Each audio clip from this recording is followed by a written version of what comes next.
Tonight we're going to be talking about a really important topic, and it's one that I'm really delighted that we're covering.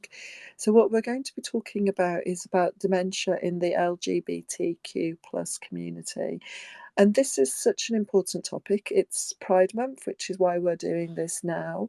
But we thought it'd be really interesting and important to have this conversation, to explore, is dementia any different? What is the difference? Are the symptoms different? Do they manifest different? Are the experiences different in people from the LGBTQ plus community? We know that people from this community are going to have dementia. They're likely to experience and dementia.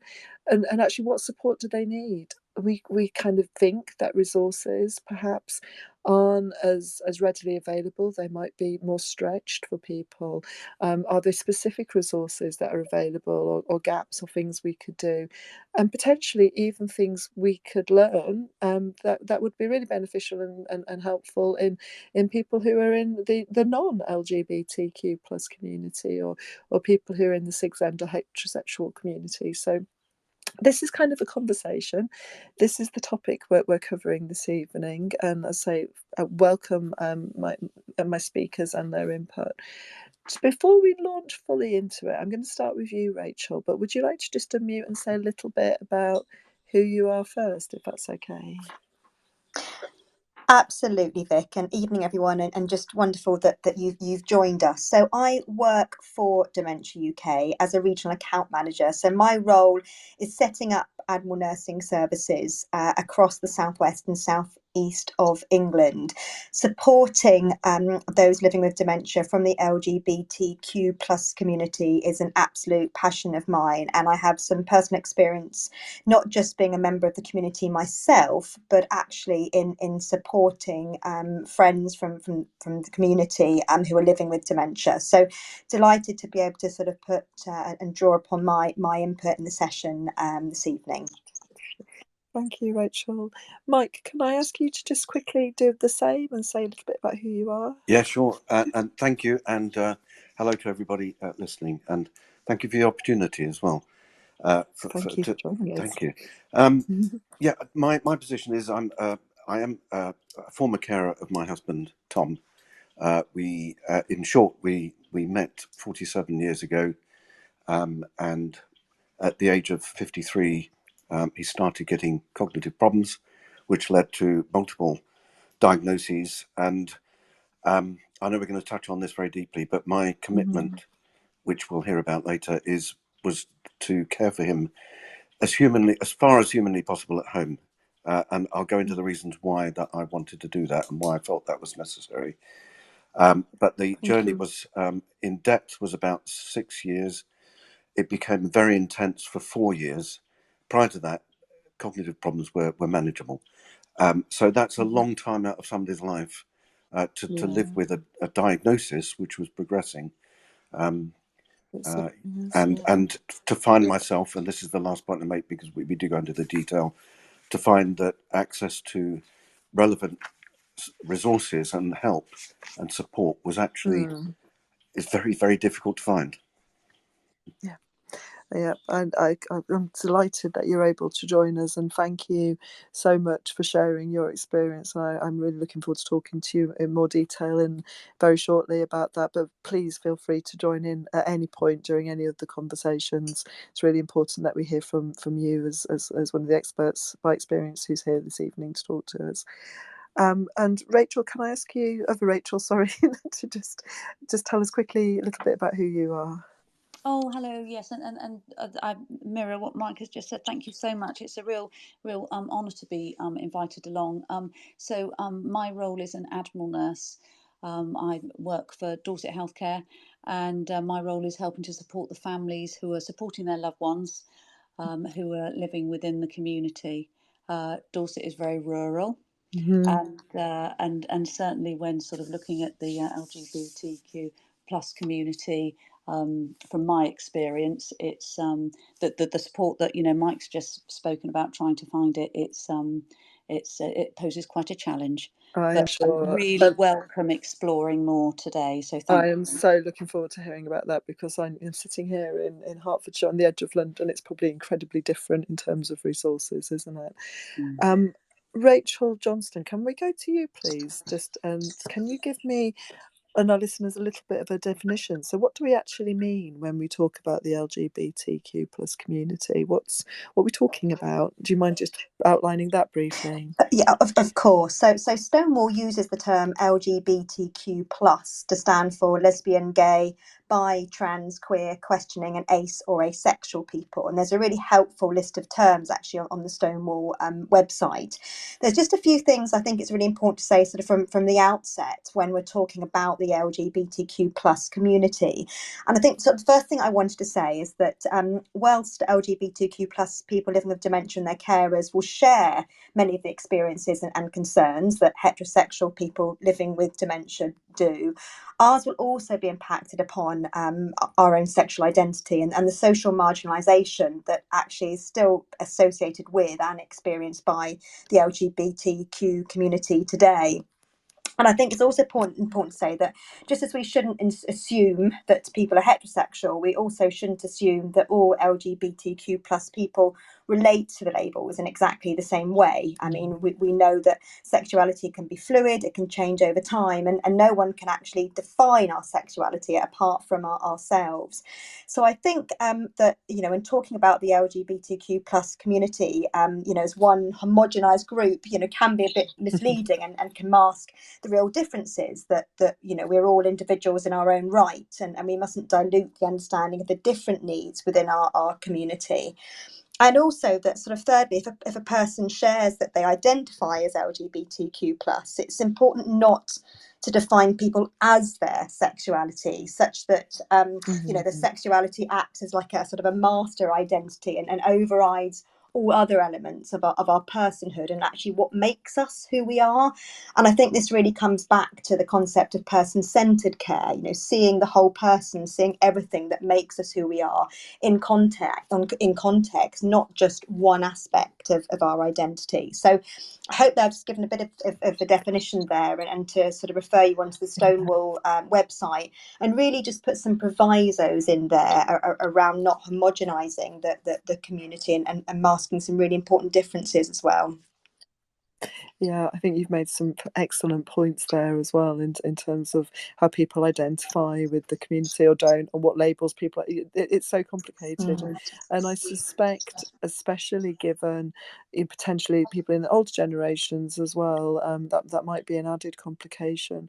Can I ask, in terms of the stats, do we actually know any stats around the prevalence of dementia and the kind of age ranges of people within the LGBTQ plus community? I mean, that's actually a really sort of difficult question. And I think, one of the challenges we have is there actually is a lack of monitoring of sexual orientation and gender and trans status across the board. And I think one of the things that we want to talk about throughout this session is the impact that this has on the LGBTQ plus community, developing appropriate services, and how it often results in really people of our community being unseen, unheard, misunderstood, and needs not identified and met. So it's a real difficulty in actually identifying the prevalence and numbers, and I think something that we have a responsibility to get much better at doing.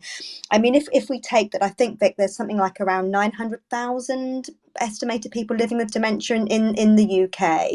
Yeah. And if that it's estimated, I mean, reports vary, but between say 8 to 10% of the UK population who identifies as LGBTQ plus. So we're talking about roughly about 90,000 sort of people living with dementia from the LGBTQ plus community, but it is unfortunately very difficult to come up with any exact numbers. And I think that's so such an important thing to mention as well, because I mean, I've been a nurse for over 20 years now, and Rachel, similarly, I know you're equally a nurse, and it's actually one of those questions that we don't always ask people. We make assumptions or we don't ask. So it does. You can completely see why the stats might be harder to kind of tease out. And I was just interested as well when you were talking about the Stonewall stats and the things that we've kind of shown from the Stonewall website. And I was reading it the other day, and it was saying that 1 in 8 have experienced form of unequal treatment from healthcare staff. And I was just wondering if there was any other stats from the Stonewall site that you would like to pull off at this point and talk to us a little bit about. Yeah, it's quite an enlightening report, and I think that Yeah. sort of survey was sort of carried out with more than 5,000 people from the LGBT community across England, Scotland, and Wales. So I mean, quite alarming and stats, and of course behind the stats is the very real, everyday traumatic experiences of the community who are really experiencing and living through that sense of feeling unequally treated. Another stat I know, it may not have been from the Stonewall report, but 1 in 5 LGBT caregivers expect to be treated worse than a heterosexual person if they need home care, and this very much is impacting upon people not accessing timely support. And that very first experience you can have with a service where you feel marginalised and excluded and discriminated against sets the tone really from accessing care and support sort of going forward really.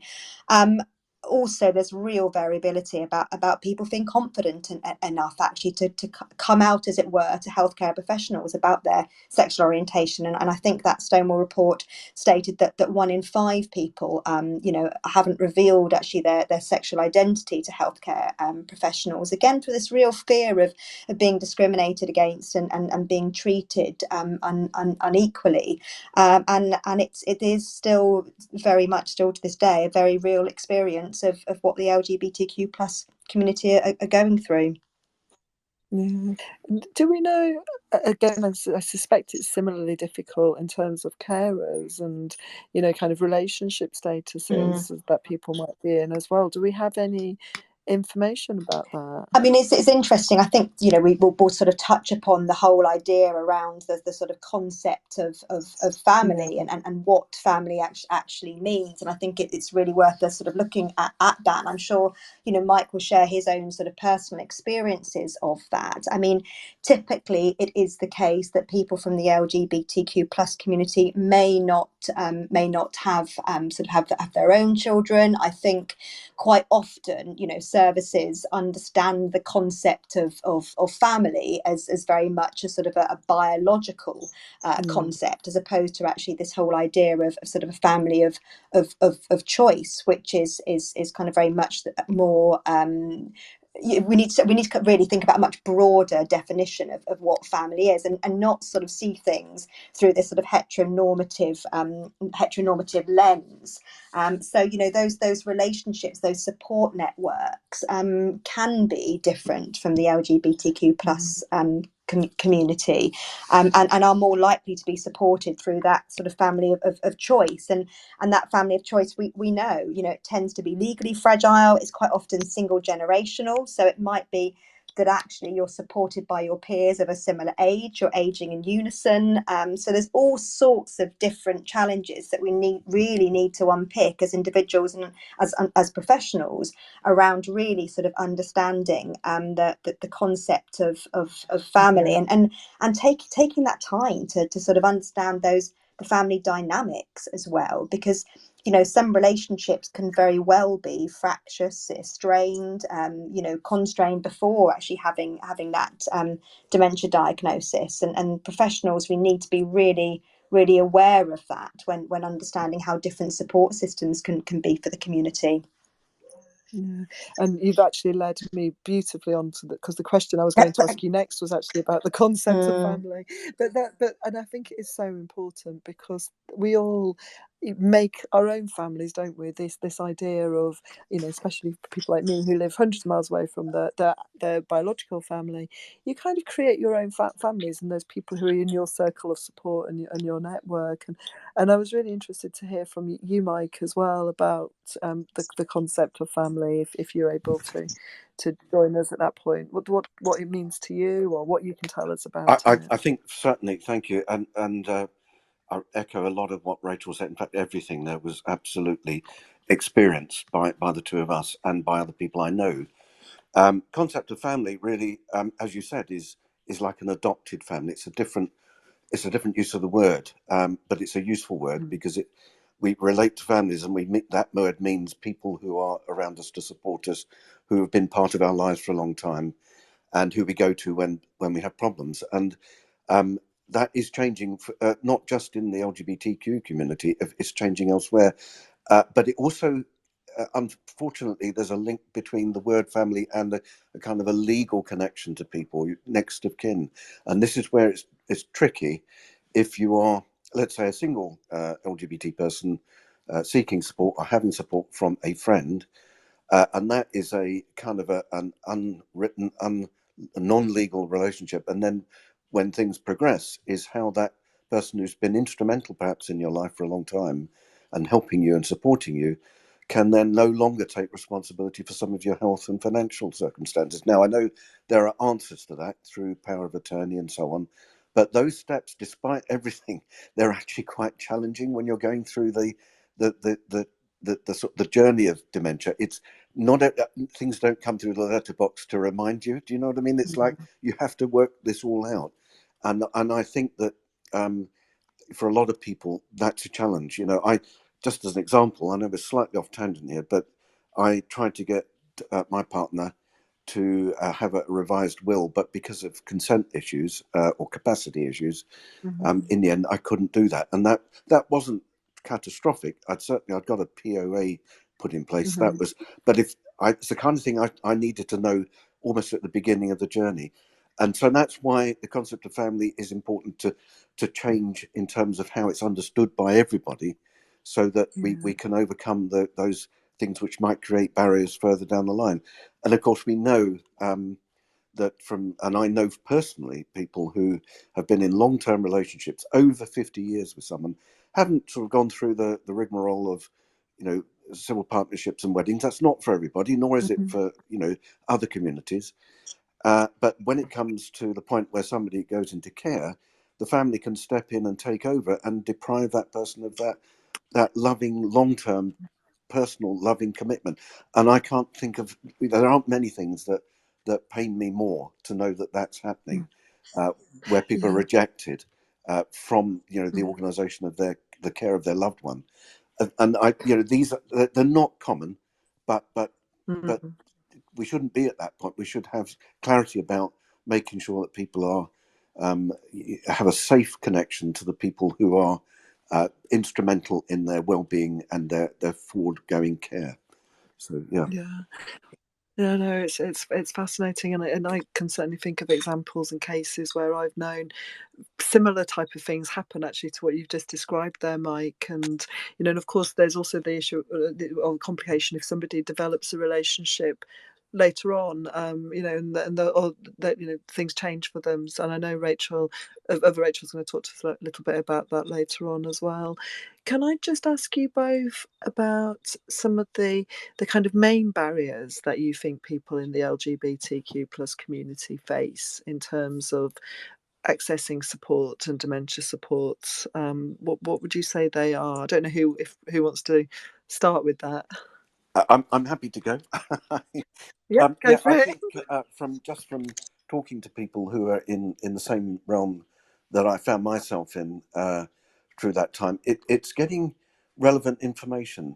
If you look for information, any of us, when we're looking for information, for example, and this is a really bad example, I'm dreaming it up on the spot, but for a holiday somewhere, but it doesn't actually, it doesn't sort of look like it means that it's okay for people who are the same sex, for example. Now, it might be that the law says you should. If it's abroad, there may be different issues, of course. But if you don't see support that's relevant, let alone experience relevant support, then this becomes a bit of a barrier. Where do you go for information? As a gay couple, my first instinct was to go to, the well-known LGBT organisations in the UK, and put in search words like dementia and all sorts of things like that, and came up with nothing. And that happened with some other very much bigger organisations which are very well known, that there was next to nothing. And I really did feel quite anxious at that point that we weren't a recognisable sort of commodity, so to speak. And how did I then break the barriers to get care that was relevant? So I'll stop there, but I'll let Rachel kick in there if that's. Thank you, Mike. Thanks, Mike. And I think also very much, the sort of the impact of past experiences, and kind of history as well. And again, I'm sure Mike will sort of talk about this when sharing he and Tom's sort of story. But having lived through legal discrimination and homophobia, there's a real fear actually in sort of disclosing sexuality to health professionals, so that quite often, people will take a sort of a stance of sort of active non-disclosure, as it were. So trying to pass as being a heterosexual relationship, choosing not to challenge incorrect assumptions, choosing not to challenge the very sort of real discrimination that's faced. And I think, when you receive a diagnosis of dementia, your sort of your private world, as it were, can be sort of thrust into the public spotlight with sort of having services and other professionals quite often coming into your home, and that really, with each new professional that you meet, and as we know, in living with dementia, there's a lot of different professionals and organisations that can become involved. You have to make that decision time and time again about whether you feel comfortable to actually disclose your sexuality, and therefore reliving quite often some sort of traumatic experiences that may have happened in the past, really. So there's lots of barriers around that. I think Rachel Murray will probably sort of touch on sort of barriers that relate perhaps sort of specifically to sort of a dementia diagnosis, such that some members of the community may well not remember how much they have revealed to other professionals and sort of services, which can make things harder. And of course, dementia itself, with some forms, for example, of frontotemporal dementia, may reduce inhibitions, may change how one expresses one's sexual orientation, which can put huge sort of strains on relationships and family, on sort of other professionals. And I think also we've talked about this already, but this invisibility, the fact that quite often, because we don't know, we don't actually ask the questions, we don't ask open questions to give people the choice actually to share about their sort of sexuality and sort of sexual identity. That as a result, that one can feel very excluded, as Mike said, from a lot of these life-changing decisions. To what extent, therefore, are services really geared towards the community because of that invisibility, really? So there's all sorts of different barriers, and I think we'll probably again draw out more as this sort of space continues. Yeah, we will. If I may, just to add to something that Rachel said and expand upon it a bit, and it reminded me that when Tom and I met, and I'll probably touch on a little bit of this again, but we were effectively, because we're both 20, we were in an illegal relationship. Publicly, if we'd have been affectionate in any way, holding hands or kissed, we could have been arrested. And many people were. It wasn't like, it was just a threat. This happened. And what you learn from a young age as a young person growing up in a sort of heteronormative world, and it's not that it's the enemy at all, it's just that it doesn't understand.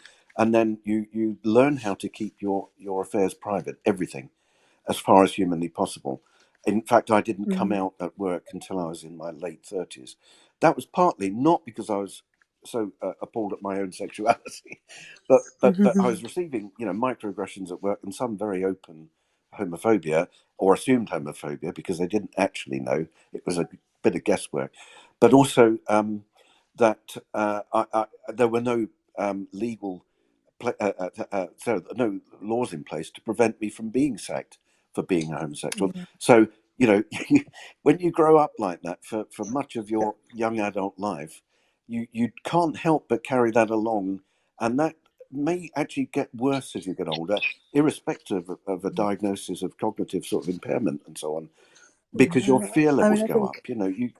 That's literally what I was just thinking. It's that what you're talking about there is almost this kind of history of fear, if you like, isn't it? That kind of sense that, and I think it's natural as you get older for that to increase, because that's what happens anyway, isn't it? As when we're young, we're invincible, and things feel very different. But as you do sort of grow up and realise that people aren't invincible, the world changes, doesn't it?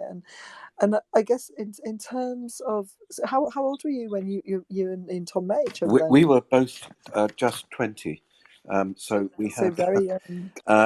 but interestingly, so we were both in an illegal relationship, which also meant that we couldn't be in a house with another gay person. It's extraordinary, but there we go. Really? Oh, I didn't Technically, know yeah, no, that. and Wow. also, if if there were if when I reached 21, 3 months sooner than my partner Tom, um, Hmm. I was then breaking the law for a slightly different reason with somebody who's underage. So, it didn't get better Yeah. until it got better, really. But yeah, so we're both Hmm. 20. Yeah. Right. And what age was Tom when you started to first notice any kind of cognitive changes? Tom was 53, and the story behind that was that he had from an extremely unfortunate encounter with somebody, which I won't go into in too much detail, but Hmm. he was infected with HIV, and Right. uh, at the clinic was monitoring not for the purposes of dementia, but the clinic was monitoring cognitive.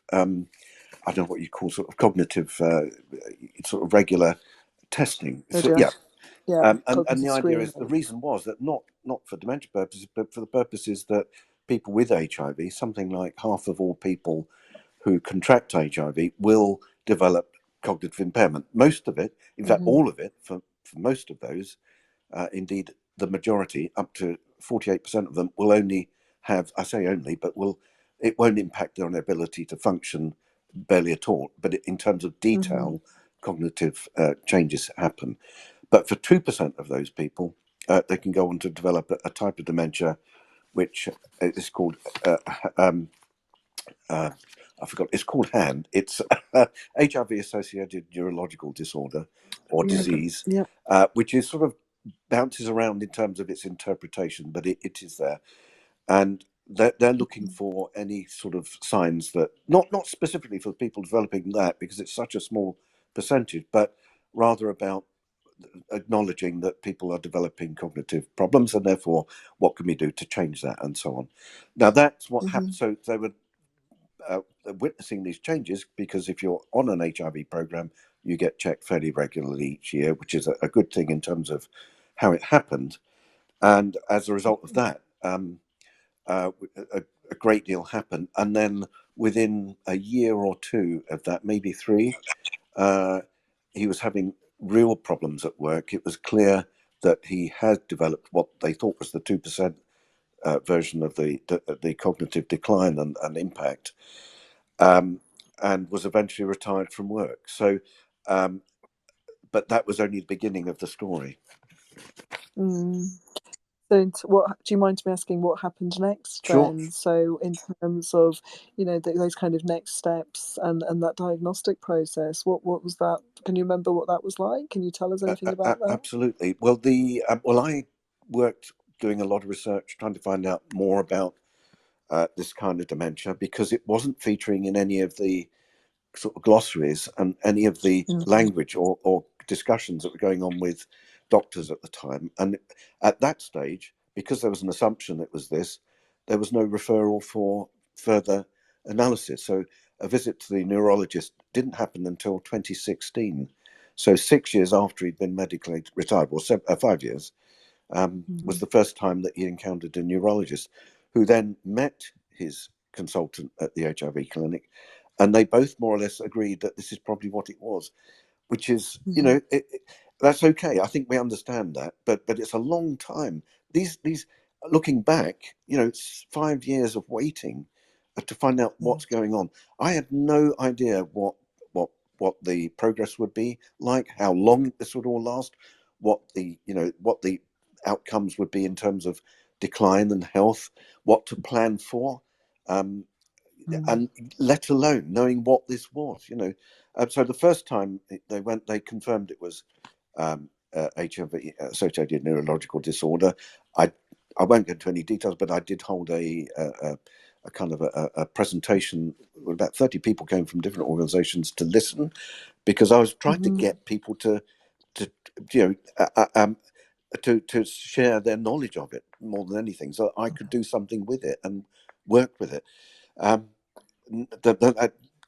what did happen in the end, just as a slight aside, is that after that encounter, after that whole process, they now refer people directly to neurology at a very nearby hospital, which is the UCL. In fact, they have a very an extensive and incredible dementia services unit and neurologists, and so there won't be that delay in future. That's something.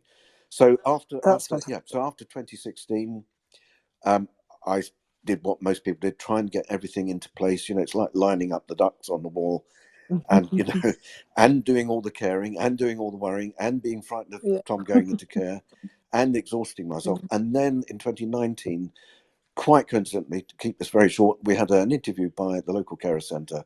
It was going to be a 10-minute video to explain what it's like being a carer in this community, etc. The journalist doing that said, "I've got a friend who's a neurologist in St Thomas's Hospital in London, and he knows all about this because this is his specialism. Would you like to talk to him?" Now, how many of us have actually talked to a neurologist directly on the phone?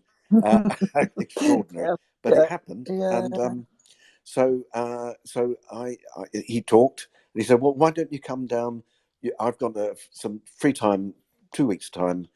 Drive down to London and let's have a look." We were in Somerset by then, so we drove down, went into the room, laid him on the bed. There were a couple of other sort of learning consultants, often the case when you do these, and he, within 5 minutes, if less than that, he looked at me and turned around and said, "It's not HIV associated neurological disorder." And I was kind of momentarily relieved because that didn't always mean that you had the full-fledged dementia, even with hand. It was still, you know, difficult to explain, and not much time to do that here. But and then he said it's a thing called progressive supranuclear palsy, which I knew nothing about. It didn't sound good. And of course, then I had some more knowledge in which to do some research. And also, I have to tell you, to be able to tell people who were coming in on, carer help that I was having, to explain the HIV one was a big problem because there's still a lot of stigma around that. And then to explain, excuse me, what the progressive supranuclear palsy is, was even more difficult because it's an incredibly complicated sort of type of dementia, which has an unusual and quite extraordinary effects on the physical side of the sort of the person affected, as well as their brain. Yeah. So I tried to learn a lot about that. It turned out that at the very end, within 6 months of him passing away, they changed it again and added in, and I think some people will know this one that goes with PSP quite often is, and goodness me, I'm going to forget the name of it. It's CDB. Gosh, it'll come to me. I'm sorry, I should have written it down. I knew I'd forget. But it's another version of PSP, and it's in the family of Parkinson's, basically. So it Yeah. sounds, sorry, I was just going to say, so it sounds like clearly you had to do a lot of educating yourself from what you're talking about there, and kind of it's really obvious you've become an expert in this and in Tom's diagnosis and his care and the treatment he needed. And can I ask you if you were you still working when you were doing I that, and what impact that had on Sure. Now, you? interestingly, because this was we're talking 14 years, basically. Yeah.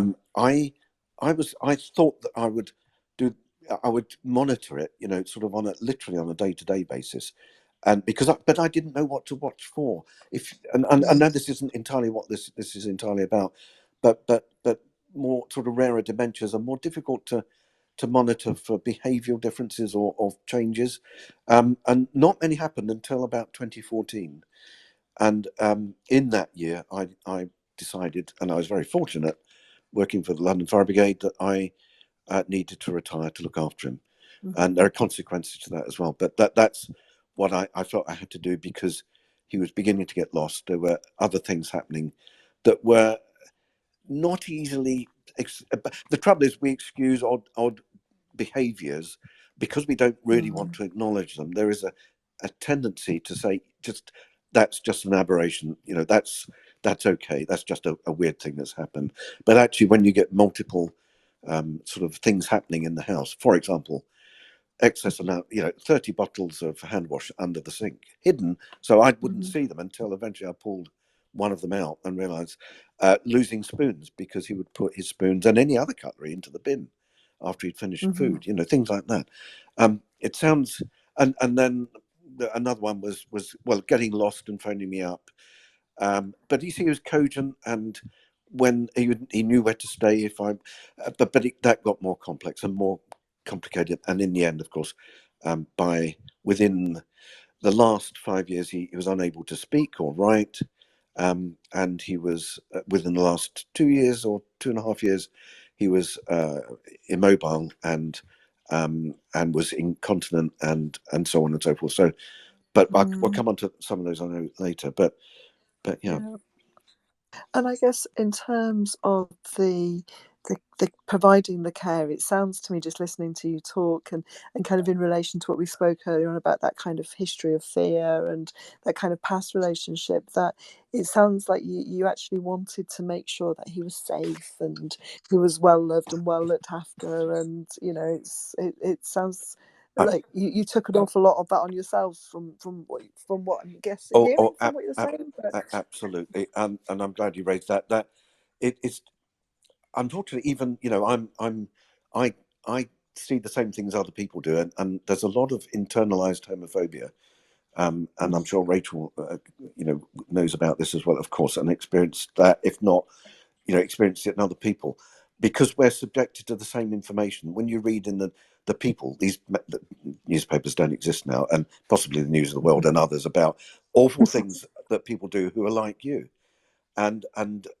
in your life, added to experience of abuse that we've got, physical, verbal abuse, threats and so on. And we weren't out there saying, please hurt us.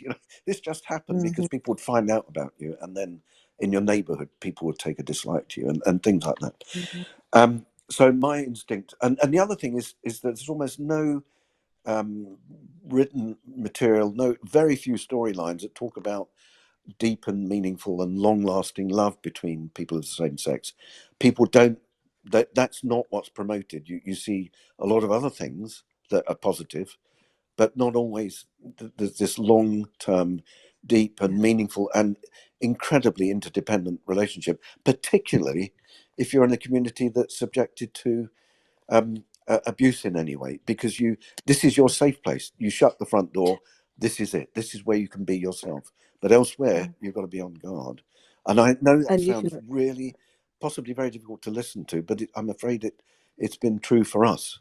Oh, you can see Yeah. it. You can, yeah, it makes sense. I mean, if you've kind of been, subjected to things like that, how do you actually trust other people and invite people in? If, especially, you might be worried about handing over the care to somebody else, Yeah. and for some carers, it might be necessary to do that. If someone living with dementia, you may need to look at things like care Yes. homes, and yet, if you that's an added barrier then potentially, is can we trust the people in this care home Oh, to absolutely. If I may say, I mean that I, given all of summing it up in my mind, I didn't do this in any particular rational way, but I was committed to keeping him at home as far as humanly possible, to ensure his safety, to ensure that the environment wasn't judgmental, that even if he wasn't able to speak or comprehend what was saying, but, we know people can pick up body language and tones in sound and so on and so forth. And I just wanted his life to be as comfortable and humane and loving as possible. And that's a great desire to have, but it is incredibly hard to put into place. And it nearly finished me off physically. I through the caring process, I certainly encountered a number of physical ailments which are very much related to stress, things like high blood pressure, diabetes, because I'm not doing exercise. I couldn't go out and do an hour at the gym, and I've got a thyroid problem that may not necessarily be directly connected, but certainly in terms of exhaustion, that was an ever-present feature. I did get a few carers in, but when they asked to feed him, I'd resist it, because you can choke on food, and I wanted to make sure he didn't. And it might sound like was an obsessive way of managing the caring for my partner, But for me, it was the least I could do for somebody who'd given me love and support and, safety for all of my life. What else could I do? And I wanted to do it. And I am, what hurts me, and which is what led to another venture after, well, pretty well at the same time actually, was that this shouldn't be the case for people. They shouldn't be fearful of putting somebody into care. But I know from the research I did that unfortunately it happens, and it not just to the LGBTQ community, Of course, yeah. but it I happens, was and I thinking couldn't that. bear that. And I was lucky. I was very lucky, despite some hiccups, to be able to look after them at home. And it, yeah, yeah. Right. And of course, what you said there is so correct, that anybody in any community is going to have a degree of anxiety when it comes to allowing other people in to care for their loved one. I think that's fairly normal, but there is that added barriers there. I desperately want to bring Rachel Murray in, because we've not heard from you yet, Rachel. I apologise. These times always go so quick, but I desperately want to talk to you, just to ask you a few more questions, and Mike will probably come back to you again in a bit as well. In terms of dementia and the impact that it can have, and Rachel, we mentioned a couple of them earlier. Can you tell us about any of the issues that potentially might be different for people living with dementia? Well, first of all, thank you so much, Mike, for sharing your experience. Just so enlightening and humbling, and so thank you. Do you know what? When anyone has a dementia diagnosis, it's it's always looking at that individual. A dementia diagnosis within an individual is a one-off. It's unique to that individual person. And when you're supporting anyone, the focus always has to be on that person-centered care. And I, do you know what? A quote that has already been mentioned about a private world thrust into a public forum to access support. Because when anybody has a dementia diagnosis, the first belt and braces is that delving into somebody's private life. Where is the support going to come from further down the line, within your dementia journey? I mean, we quite often think in terms of memory being a major change within dementia, but what if that the person with dementia has sensitivities around their sexual identity? Maybe the person with dementia might not recall telling people about their sexual orientation. They may not be able to recall that. And quite often the sort of reminiscence therapies are used with sort of great effect to help focus a person with dementia on past skills and interests and life experiences. But thinking and talking about the past, particularly about everything that we've been speaking about so far this evening, it may be distressing if it recalls those memories of prejudice and discrimination and rejection. And it's dementia is all about feelings. And feelings are fundamental, especially when somebody has a dementia. And when the functioning of the hippocampus is affected, that's the area of the brain for the memory, those memories are lost. But those lasting feelings connected to the memories are largely preserved. And so when, therefore, someone with a dementia might not be able to recall certain events or occasions, but will be left with feelings associated with the experience. So, makes it so fundamentally important that there is an environment which is safe and full of love. And I think what you've just said there might lead on quite nicely as well, if you don't mind telling us a little bit about the experience that you had in terms of supporting a carer recently, because I think that kind of captures some of that kind of feelings and experience that you were talking about there. Perhaps can you tell us a little bit about that? Yeah, no, certainly. I had a case of a lady who had frontal temporal dementia. It was young onset. And quite often when somebody has a frontal temporal dementia, the loss of inhibitions can be experienced. And I believe this lady, she'd hidden for decades the fact that she was her sexual orientation was towards the same sex.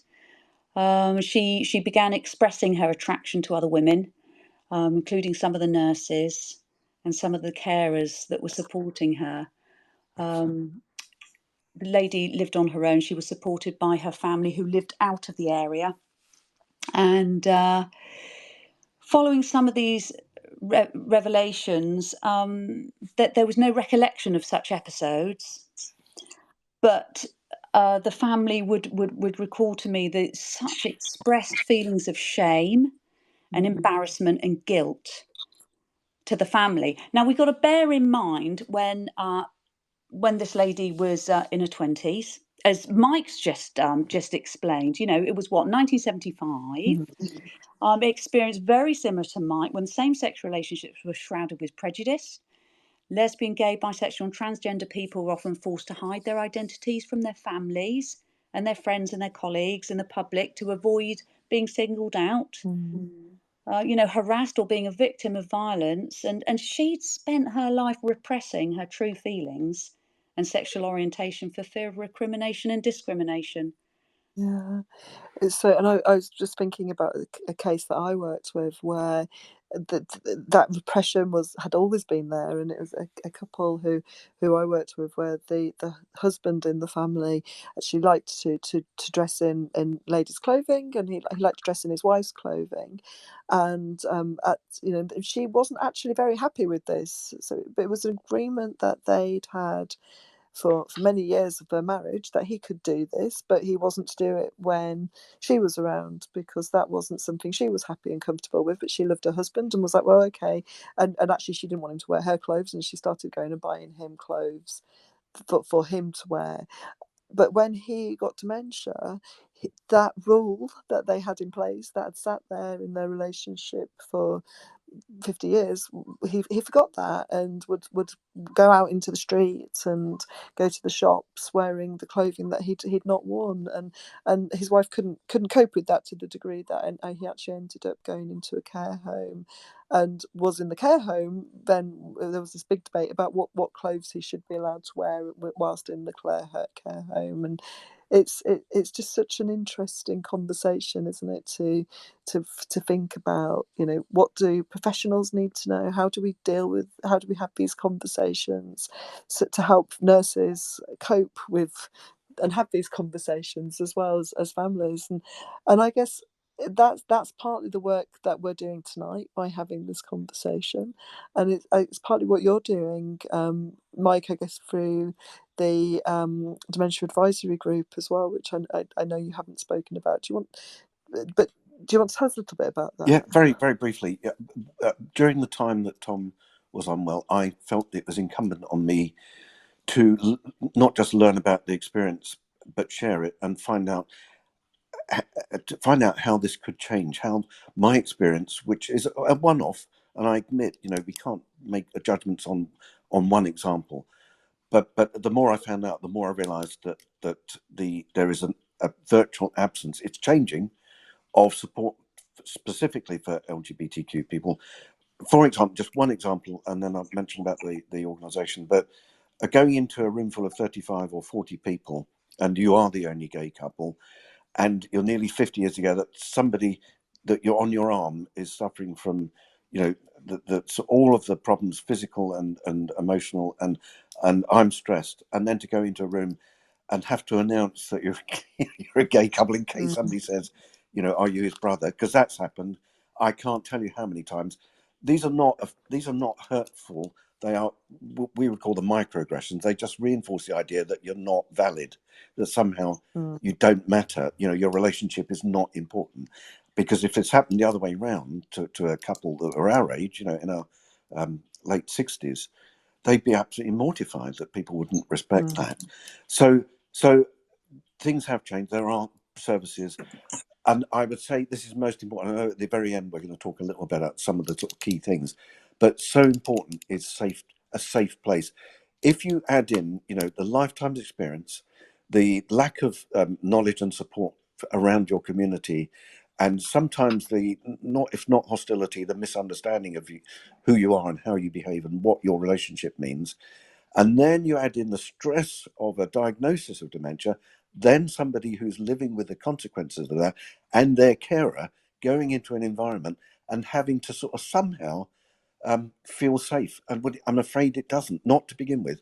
I was looking for a safe space. Opening Doors London provided that, and I did get involved with them before they opened up the Rainbow Memory Cafe. And it was like, finally we found somewhere that we felt safe to say anything in. And I know that may sound very strange, but it and that was all we needed, is a place to be, a safe place to be. After that, I'm a bit bolder, and we went and did things, and I, so I won't go on about those things, but that was very important, is having a safe space. Yeah. So, and And I guess it's interesting because I think your experience, and I know you're in London, but and it might be that one of the Rachels, or maybe Rachel Murray as well, because you mentioned it earlier about the regional differences and where you are, and I'm just really interested to hear, perhaps from either Rachel, but particularly around those regional differences and what that's like in rural Devon or in other areas. Do either of you want to answer to that kind of paucity of support? I mean, absolutely, Vic. That is the reality, is that there is an absolute sort of paucity of support, particularly so in rural areas. Some of the bigger cities, London, Manchester, etc. There are more groups there, more sort of support networks specifically for the LGBTQ plus community. But there is very little, if no, support in Devon. And one of the things that I, personally am pledging to do is to actually set up my own peer support group for others, because there's just such a huge gap around that. And I think, there's also is more of an opportunity for statutory health services to work much more with the third sector. And I think sort of together, we can join forces, as it were, to provide sort of greater, more personalised support for the LGBTQ plus community. Because there are some other more formal groups, whether that's sort of local sort of social groups, walking groups, etc., that actually then sort of working with some of the local LGBTQ plus third sector organisations. I think there's a huge opportunity to do much more together to really increase those sort of support networks and places to go. And I guess it was interesting, when I was thinking then as well, I was thinking about the stuff we can do to raise awareness, to have these conversations, to make things more open, and kind of wondering if we think future generations will have some of these issues. And I don't know who's got thought around that. And amazingly, we're running up to the end, as we always do with these things. May I just throw something in there? I think it's very important. And I did write something down as we were going through. And that this is the first time in, hundreds of years, that we've got a legally prescribed group of people who have previously and technically lived in an illegal way for previously, and we've now got a society where equality is pretty well nearly there. And the people that are growing into the age groups where dementia may occur will have lived an open life with open openness about their sexuality. Not everybody, but lots of people, increasingly, particularly younger people now, and they are going to come to the sector for care and support, and groups supporting them, and expect them to be understanding, know about them, celebrate them. I'm trying to think of lots of words that would that will instinctively fit in, because the services will be designed to be supportive around them. So this person-centered sort of approach, and it's more than that. It's actually that you go into a building, and you are just part of the the community, and that isn't the case at the moment. So that will have to change, and the expectation is that will have to change in order to meet people's expectations. So yeah. It's interesting, isn't it? Do either Rachel want to add anything to that? I've got a quote I'd like to share from Christine Bryden in her book Dancing with Dementia, and I think this really sums it up across the board for the whole anybody living with dementia. How you relate to us has a big impact on the course of the disease. You can restore our personhood and give us a sense of being needed and valued. There's a Zulu saying that is very true: a person is a person through others. Give us reassurance, hugs, support, a meaning in life, value us for what we can still do and be, and make sure we retain social networks. And from a healthcare professional perspective, that resonates. That is the message that needs to be across out there everywhere, about equality, and to really make sure that anybody who's within any community, particularly the LGBTQ plus, if anyone's reluctant to access health services today because of the long history of discrimination, it needs to change. It needs to change. A person is a person through others. We need to embrace that. I love that. That's such. I've not heard that quote before, but it's amazing, and it makes so much sense. And I do think within the community, it feels like things are changing, and great progress is being made. But there is obviously still work to be done. Rachel, did you unmute quickly? It looked like you wanted to say something. Rachel Johnstone. Yeah, absolutely. I mean, that's also one of my favourite sayings as well, that person is a person through others, and also reflecting on something that Rachel sort of shared earlier around those kind of sense of feelings, from Maya Angelou, a person might forget what you said, a person might forget what you did, but a person will never forget how you made them feel. And I think that's also, really important when really sort of considering in inclusivity, all of our responsibilities to uphold everyone's personhood, and the difference that can make to the whole experience of living with dementia. Yeah, it's fantastic.